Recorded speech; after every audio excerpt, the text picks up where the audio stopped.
रामपुर गांव में दो बहनें रहती थीं। एक थी सुधा जो गरीब थी पर दिल की अमीर, और दूसरी थी रूपा जिसे अपने पैसे पर बहुत घमंड था। रूपा नाक पर रुमाल रखते हुए, उफ, ये गांव की गंदगी और धूल। पता नहीं सुधा कैसे रहती है यहाँ। अगर माँ ने कसम न दी होती तो मैं इस गंदे इलाके में कभी कदम न रखती। रूपा सुधा के घर पहुंचती है। सुधा दौड़कर बाहर आती है, बहुत खुश है। सुधा, दीदी आप आ गई। कितने सालों बाद आई हैं आप। आइए ना, अंदर आइए। रूपा, दूर रह मुझसे। देख अपनी हालत, ये मैली सी साड़ी और ये टूटा हुआ झोपड़ा। मेरे महंगे कपड़े खराब हो जाएंगे। सुधा, दीदी सफर से आई हैं, थक गई होंगी, मैं पानी लाती हूँ। रूपा, रहने दे, तेरे इस गंदे मटके का पानी पीऊंगी तो बीमार पड़ जाऊंगी।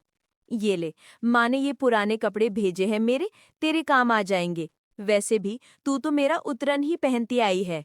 सुधा, भगवान आपको हमेशा खुश रखे दीदी। मैंने आपके लिए अपने हाथ से गुड़ की खीर बनाई है, थोड़ा सा खा लीजिए। खीर का कटोरा हाथ में लेती है और जमीन पर फेंक देती है।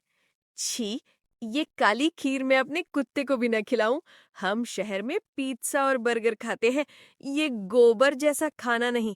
याद रखना सुधा, गरीब की बहन होना शर्म की बात है मेरे लिए। रूपा गुस्से में वहां से चली जाती है। सुधा रोते हुए बिखरी हुई खीर साफ करती है। 1 साल बाद शहर का सीन। रूपा का पति सर पकड़कर बैठा है। रूपा, अरे सुनते हो, मुझे नई डायमंड की अंगूठी चाहिए। कहाँ से लाऊं डायमंड, बिजनेस डूब गया रूपा। कर्जा वालों ने सब कुछ जब्त कर लिया है। हमारा घर, गाड़ी सब बिक गया। हम सड़क पर आ गए हैं। रूपा, क्या? ऐसा नहीं हो सकता। तो हम रहेंगे कहाँ, खाएंगे क्या? वहीं जहां तुम्हारी बहन रहती है। गांव चलो, शायद वही हमें सहारा दे। वापस गांव। रूपा और उसका पति फटे हाल कपड़ों में गांव आते हैं। वो बहुत भूखे और प्यासे लग रहे हैं। सच कहते हैं, ऊपर वाले की लाठी में आवाज नहीं होती। जो रूपा अपनी बहन को खीर के लिए धुटकार रही थी, आज वही दाने दाने को मोहताज हो गई। रूपा सुधा के दरवाजे पर नॉक करती है। सुधा बाहर आती है। रूपा शर्म से नजरें झुका लेती है। सुधा?